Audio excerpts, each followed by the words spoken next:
Je te loue parce que tu as fait de moi une créature si merveilleuse. Tes œuvres sont admirables et mon âme le reconnaît bien. C'est avec ce passage du roi David que nous commençons notre tranche de ce soir, de oui et l'amen. Peuple de Dieu, vous tous qui suivez notre chaîne La Parole de Vie TV, de partout vous nous suivez, nous vous saluons dans le nom puissant et précieux de notre Seigneur Jésus. Nous voulons vous rappeler encore une chose ce soir, c'est que, frères et sœurs, vous qui nous suivez, ayez l'assurance que vous êtes une créature merveilleuse et vous avez du prix aux yeux de l'Éternel. Donc ne doutez de rien, ayez en vous l'assurance que vous êtes créés à l'image et à la ressemblance de Dieu le Père. C'est pourquoi ce soir, sois dans la joie, sois heureux, sois fier de toi-même. Et par surcroît, en plus d'être une créature merveilleuse, tu as le salut que Dieu nous a donné gratuitement. Nous avons la vie éternelle avec nous. Alors c'est un honneur, c'est un privilège pour nous de nous retrouver encore ce soir dans cette émission qui bénit déjà plusieurs personnes. Alors, sois bénis de partout où vous nous suivez. Nous vous disons encore merci pour la fidélité que vous ne cessez de nous témoigner. Vous êtes ici dans cette ville de Lubumbashi, vous nous suivez en dehors de cette ville. En tout cas, merci pour la fidélité que vous nous témoignez. Est-ce qu'on peut acclamer le Seigneur?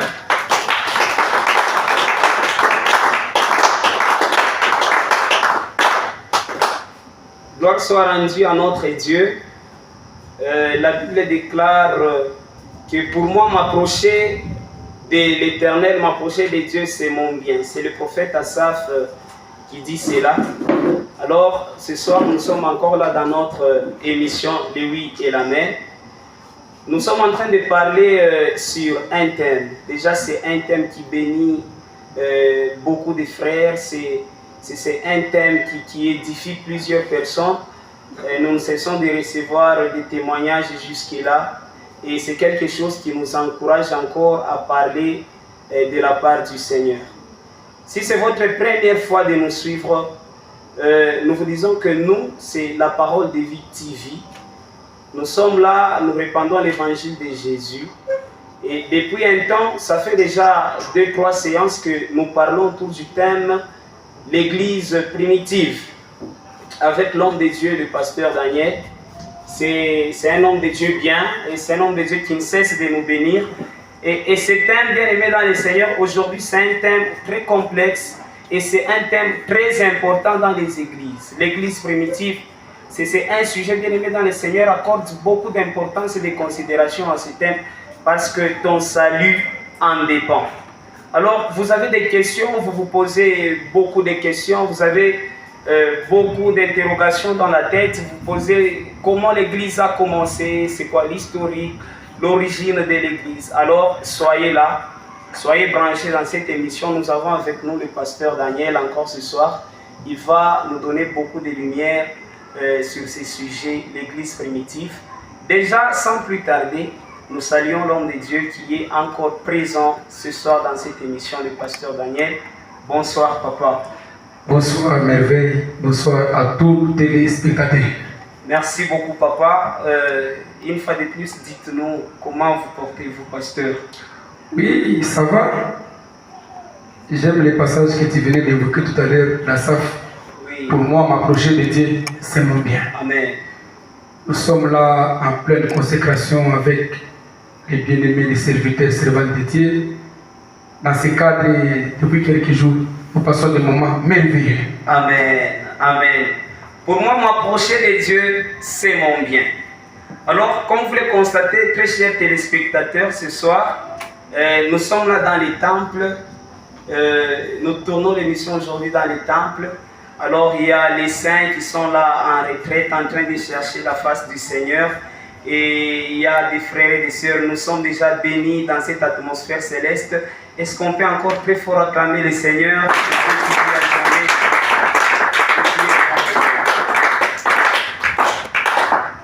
Alors, bien aimé, que Dieu vous bénisse. Je sais que vous êtes un peuple fort. Vous nous suivez de partout où vous êtes.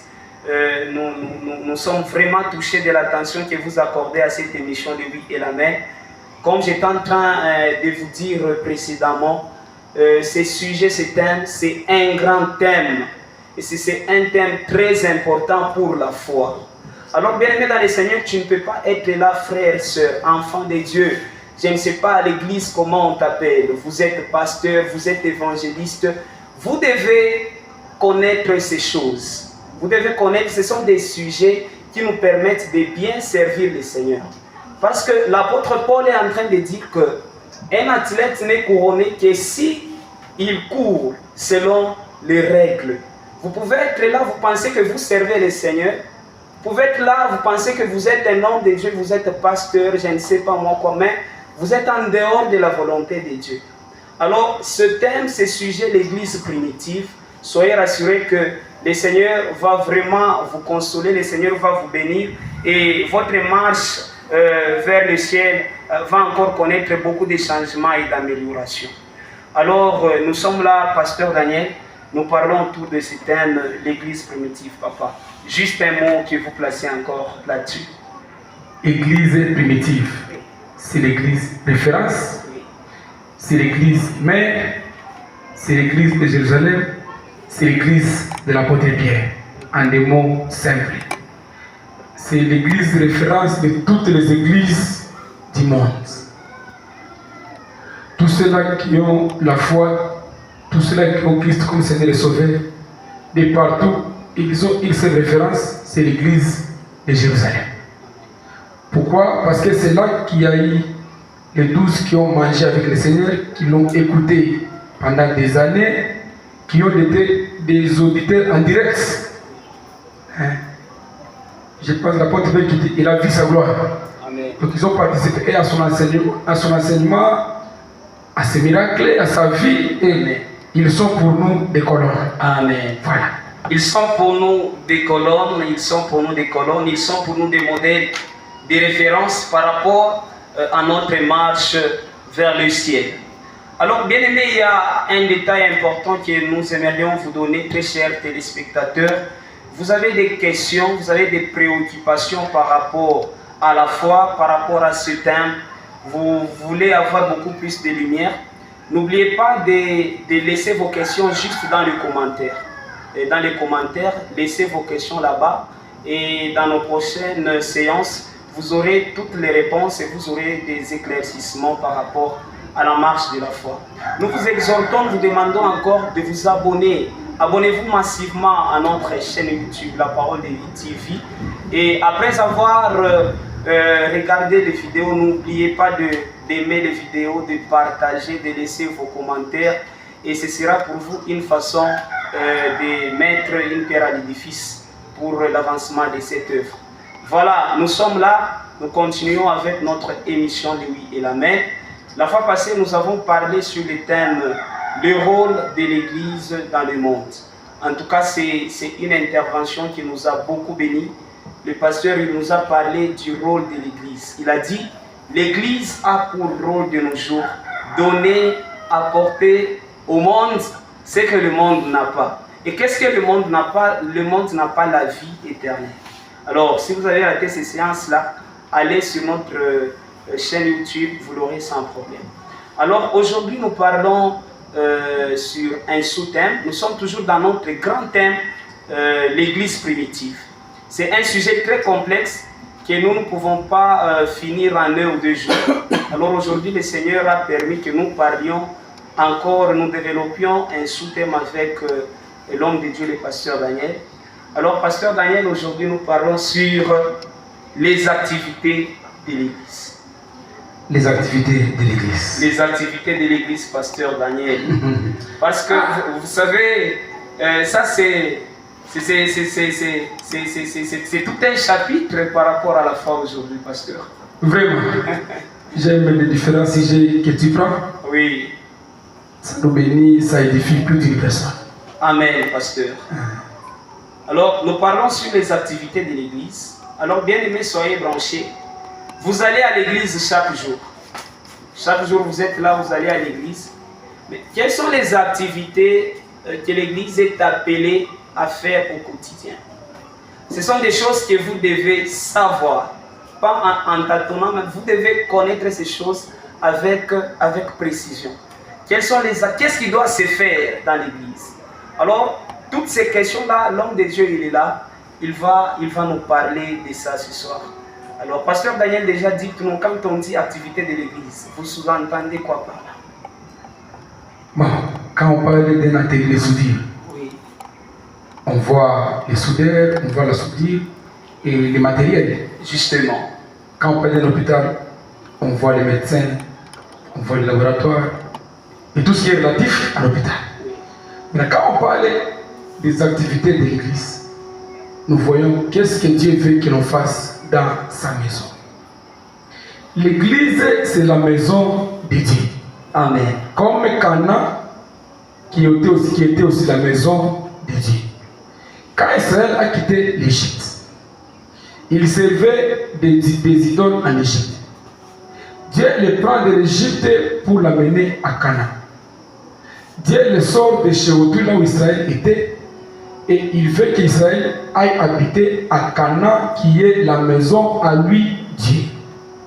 Maintenant, comme Canaan, c'est sa maison à lui, Dieu instruit déjà Israël sur les chemins. Il lui dit, quand tu seras à Canaan, voici les choses que tu feras, voici les choses que tu ne feras pas. Pourquoi? Parce que Canaan, c'est la maison de Dieu. C'est chez Dieu. Amen. C'est chez Dieu. Quand vous arrivez chez quelqu'un, chaque maison, chaque institution a un certain nombre d'exigences, de préalables. L'église aussi, c'est la maison de Dieu. Justement. J'aime le langage que l'apôtre Paul utilise quand il parle, je pense, à son fils, le pasteur Timothée. Il lui dit que l'église, c'est l'appui et la colonne de la vérité. Amen.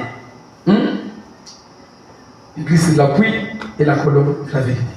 Donc, dans la maison de Dieu, comme les sacrificateurs aux temps anciens, tout ce qui se faisait au temple, c'était les prescrits de Dieu lui-même. Ça vous ferez, ça vous ne ferez pas. De même aujourd'hui, dans l'église, tout ce qui doit se faire, ça doit se faire conformément à la volonté de Dieu. Amen. L'église, c'est comme une école. Nous, les pasteurs, nous sommes comme les enseignants. L'école engage l'enseignant, par exemple. Mais les programmes de l'école, les programmes de la classe, ce n'est pas l'enseignant qui vient avec ça. Les programmes sont déjà préétablis à l'avance par les ministères, l'enseignement par les experts. Donc l'enseignant, il vient, il trouve déjà le programme qui est déjà conçu. Moi, comme je suis là, je n'ai rien à apporter dans l'église, parce que je trouve que Dieu lui-même a déjà tout prévu dans sa maison. Qu'est-ce qui doit se passer? La Bible nous en parle. Nous commençons avec ceux-là qui ont vécu avec Jésus. Qu'est-ce qu'ils ont fait? D'abord, avant de prendre ce qu'ils ont fait, je prends d'abord le témoignage de l'apôtre Jean. Et puis son témoignage, moi je dis Amen. Le Saint-Esprit me rassure, il me confirme que ce témoignage-là est de Dieu. Amen. Qu'est-ce que Jean dit? Les choses que nous avons entendues, que nous avons vues et que nos mains ont touchées, nous vous les annonçons aussi, afin que votre communion soit avec la nôtre. Et puis nous les gens, nous avons notre communion aussi et avec Dieu le Père. Amen. Alors, qu'est-ce que nos pères dans la foi faisaient dans l'église? Pasteur Daniel, les choses qu'il dit, ce n'est pas qu'il a un bagage extraordinaire ou il veut épater quelqu'un. Nous nous édifions, nous lisons la Bible que vous avez et puis nous partageons la connaissance qui est écrite dans la Bible. Dans l'église primitive, la Bible dit qu'il persévérait dans l'enseignement des apôtres, la communion fraternelle, la fraction de pain, et les prières. Il y a un autre élément que nous pouvons ajouter là-bas, c'est comment se déroulait leur culte. Oui. Leur culte se déroulait. Il y avait des activités déjà établies par Dieu qu'eux-mêmes faisaient, que nous trouvons dans ces cultes-là. Et l'apôtre dit que quand vous réunissez quelqu'un qui a une langue, une instruction, une révélation, que tout se fasse en ordre. Voilà, en quelques mots, ce que vous pouvez dire. Très intéressant. Merci beaucoup, de Dieu. nous sentons vraiment que c'est Dieu seul qui est en train de parler. Et peuple de Dieu, vous comprenez ensemble que nous sommes très bénis, nous sommes édifiés. Alors ne soyez pas distraits. De là où vous nous suivez, soyez vraiment concentrés parce que ce sont des choses auxquelles nous devons accorder beaucoup d'importance et de considération. Le pasteur Daniel vient à peine de dire que les activités de l'Église, ce qui doit se passer aujourd'hui dans nos églises, il n'y a aucun pasteur qui peut ajouter un élément de plus. C'est que Dieu lui-même a déjà prévu ce qui doit se passer dans sa maison. Parce que l'Église, c'est la propriété de Jésus. L'Église, c'est le bien privé de Dieu. Ah, ça c'est très intéressant, pasteur. Alors, dites-nous déjà, pasteur, vous avez parlé un peu rapidement, dites-nous, nous voulons déjà savoir s'il y a moyen d'énumérer petit à petit les activités de l'Église. Ils sont à combien? Et puis vous allez les énumérer une après l'autre. Les activités de l'Église, comme c'est écrit dans les Actes des Apôtres. Les Actes des Apôtres, s'il y a possibilité, pasteur, vous pouvez nous dire les passages, nous lisons pour le peuple de Dieu. Ok, on peut lire, je pense, Actes chapitre 2, verset 42. Acte 2, le verset 42. Oui. Dès là où vous êtes, votre Bible, nous cherchons les Actes des Apôtres, le deuxième chapitre, le 42e verset. Oui. Qui dit la Bible?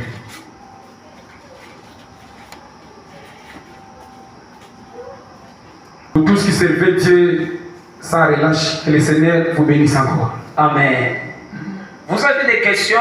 N'oubliez pas de nous laisser juste dans les commentaires, laissez vos questions là-bas et vous aurez des réponses sans aucun problème. Nous lisons la parole du Seigneur. Oui. La Bible dit, il persévérait dans l'enseignement des apôtres. L'enseignement des apôtres. Dans la communion fraternelle. Oui. Dans la fraction du pain et dans les prières. Dans les prières. Voilà. Le premier élément qui est mentionné là-bas, c'est qu'il persévérait dans l'enseignement des apôtres. L'enseignement des apôtres, c'est la première activité de l'Église. Oui, c'est la première. D'accord, pasteur. Et dans tous les siècles, on ne pourra jamais la changer. Nous allons y arriver, pasteur. Oh, ok, merci. Énumérez d'abord le point. Vous avez parlé de l'enseignement des apôtres. La communion fraternelle. La communion fraternelle, la deuxième activité. Ça veut dire la vie d'ensemble. Oui. Comme les gens vivent ensemble, il y a une troisième activité qui en découle. Oui. C'est la fraction des pains. La fraction du pain. Oui. Dans la fraction des pains, il y a deux choses. Il y a le pain foufou, le pain, tout ce qui est nourriture terrestre. Oui. Et puis il y a la table du Seigneur. Oui. Les deux aspects font partie de la fraction des pains. Parlant de la table du Seigneur, vous voulez parler de la Sainte Seine? Oui, la Sainte Seine. Ça, c'est à mettre dans le troisième point qui est la fraction du pain, la troisième activité. Oui. Et la enfin, ce sont les prières. Les prières. Oui. Voilà. Bien-aimés dans le Seigneur, soyez bénis de partout où vous nous suivez. Est-ce que nous pouvons encore acclamer le Seigneur?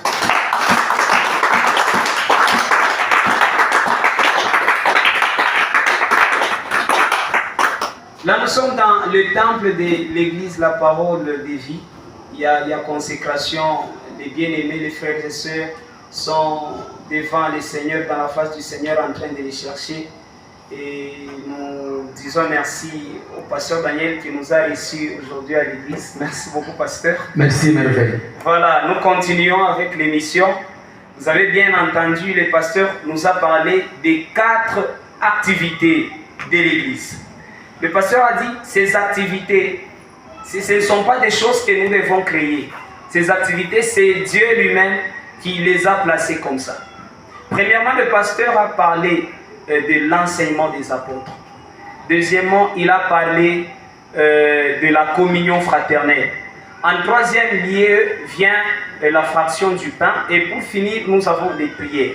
Ce sont là, bien aimés dans le Seigneur, les 4 activités de l'Église. Ça, il faut le retenir, mon frère, ma soeur. Retiens ça bien. 4 activités de l'Église. Le pasteur Daniel vient à peine de les dire. Alors, pasteur, pourquoi cet ordre? Pourquoi cet ordre dans le classement de ces activités? Pourquoi c'est d'abord l'enseignement, et après il y a la communion. Pourquoi l'enseignement vient-il en premier lieu? Pourquoi l'enseignement vient en premier lieu?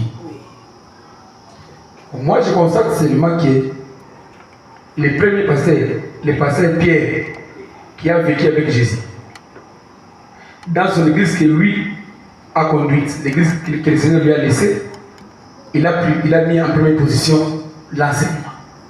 Amen. Il a mis en première position l'enseignement.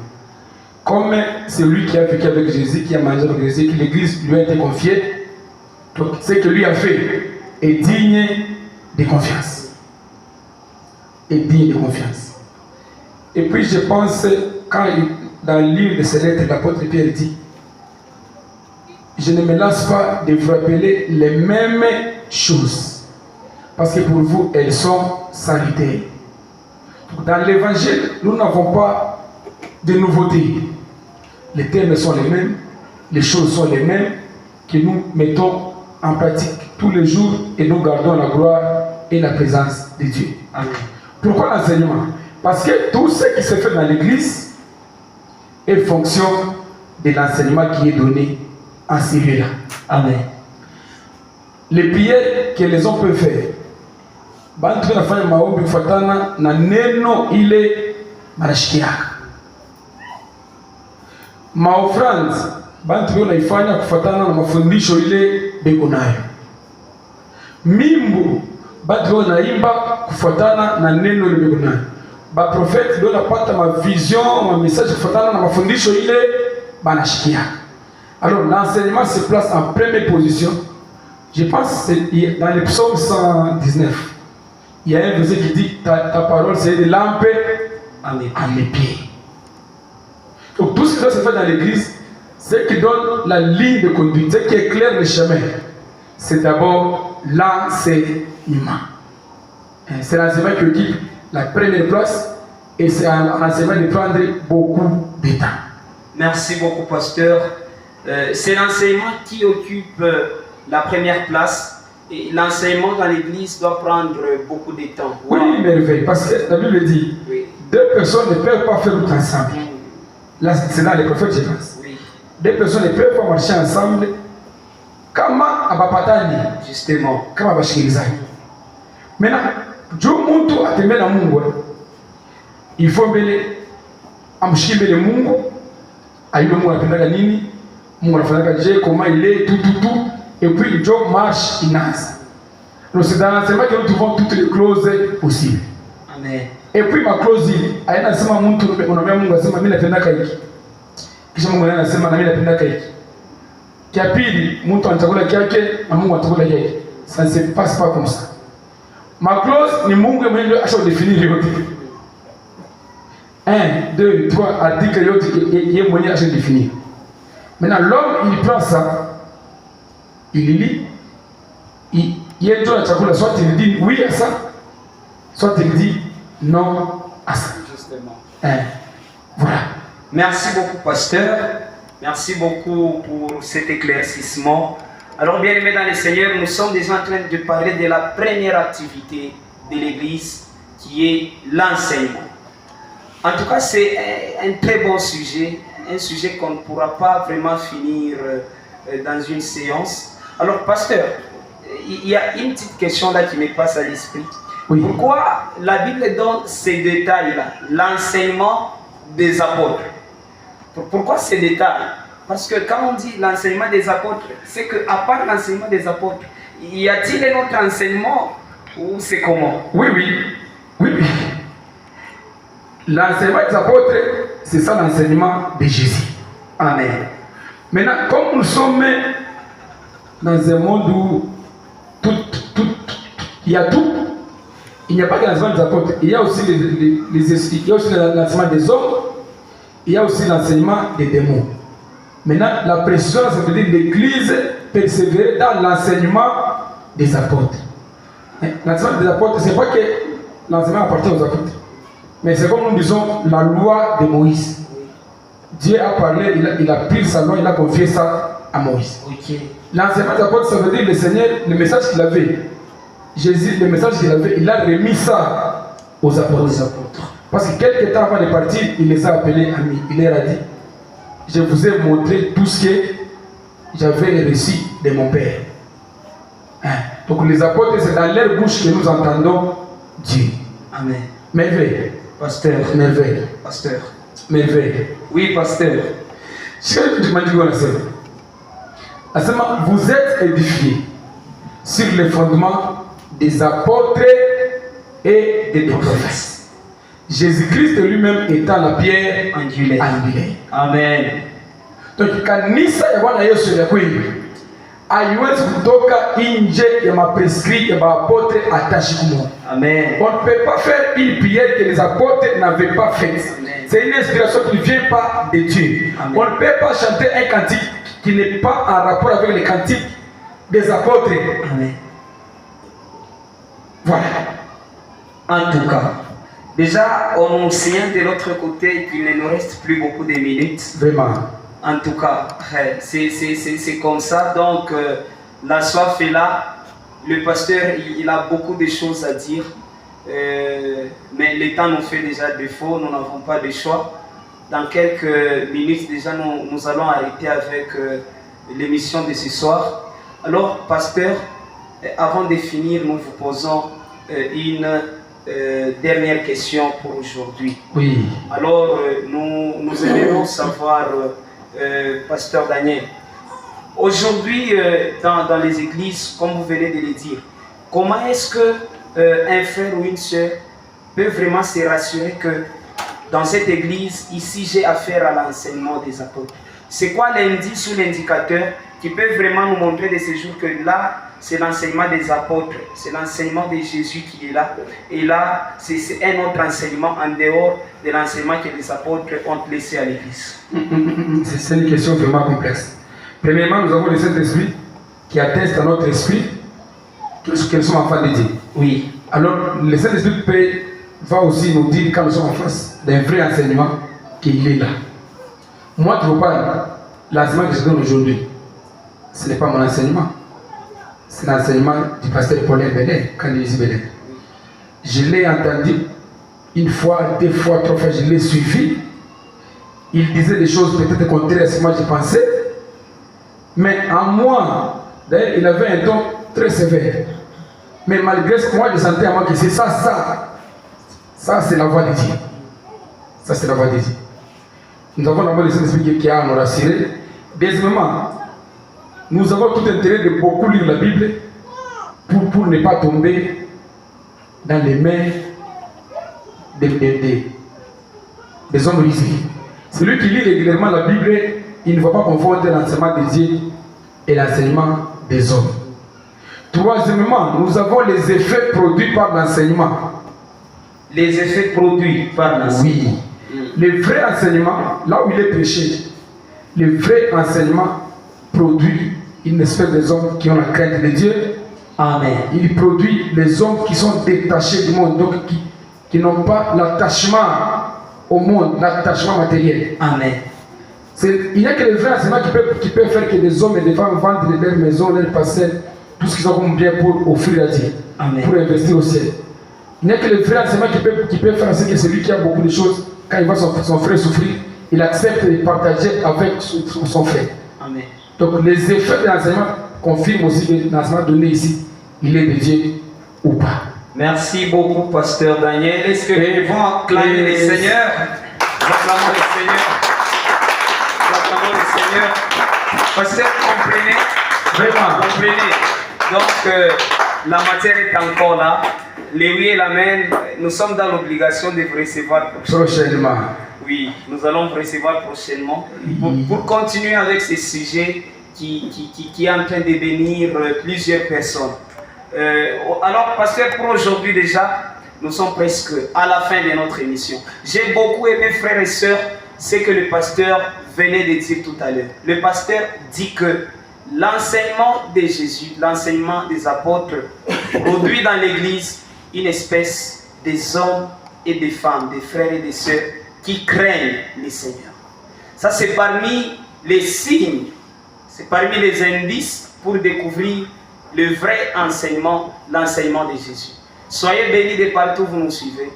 N'oubliez pas de laisser vos suggestions, vos conseils, vos messages, vos questions. Laissez tout cela dans les commentaires et cela va beaucoup nous aider et nous vous aimons beaucoup. Pasteur Daniel, merci beaucoup d'avoir répondu à notre émission de ce soir. Merci merveille, merci à vous. Merci pasteur. Merci à tous mes collègues pasteurs qui nous suivent. Merci beaucoup. Recevez la guérison, vous tous qui êtes malades dans ce moment. Amen. Voilà. Amen. Le pasteur vient de le déclarer, de partout vous nous suivez. Vous avez un problème de santé, recevez la guérison. Vous avez un problème de la paix du cœur, recevez la paix. Parce que Jésus nous a laissé cette paix. C'est comme ça que nous terminons l'émission de ce soir. Que Dieu vous bénisse. À la prochaine.